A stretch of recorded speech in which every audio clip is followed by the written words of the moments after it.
le camp jusqu'au 31 décembre. Depuis 20 ans, l'association Andy Chien éduque des chiens d'assistance pour les personnes handicapées. Cette structure alençonnaise organisait aujourd'hui une cérémonie de passation, cérémonie au cours de laquelle la personne handicapée découvre son nouveau compagnon. Damien Mignot et Max Pistolesi.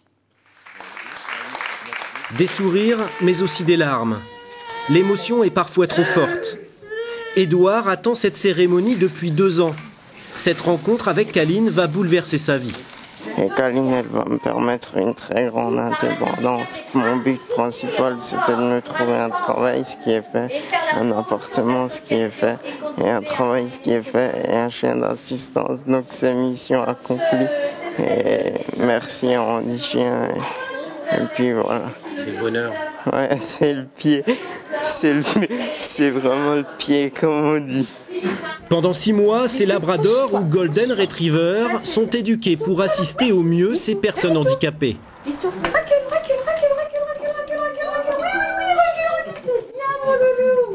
Ils apprennent le b.a.-ba du parfait compagnon. Ramasser une pièce, alerter en cas de danger ou tout simplement ouvrir une porte. Mais c'est aussi beaucoup d'affection. Le chien est une véritable éponge affective. Et lorsque le moral ne va pas, parce que c'est difficile de vivre au quotidien quand on est dans un fauteuil, avec toutes les difficultés du handicap, eh bien le chien est là, regarde droit dans les yeux et la personne se dit « il faut que je sorte, il faut que je me batte pour toi ».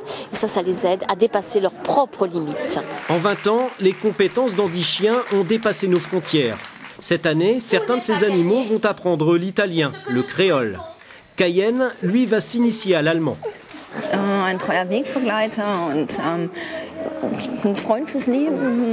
va être mon ami.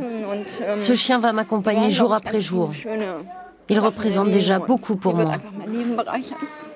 Et pourtant, leur histoire ne fait que commencer. Les liens entre l'homme et l'animal peuvent être très forts. Pour preuve, cette émotion entre l'éducateur et son chien au moment de la séparation.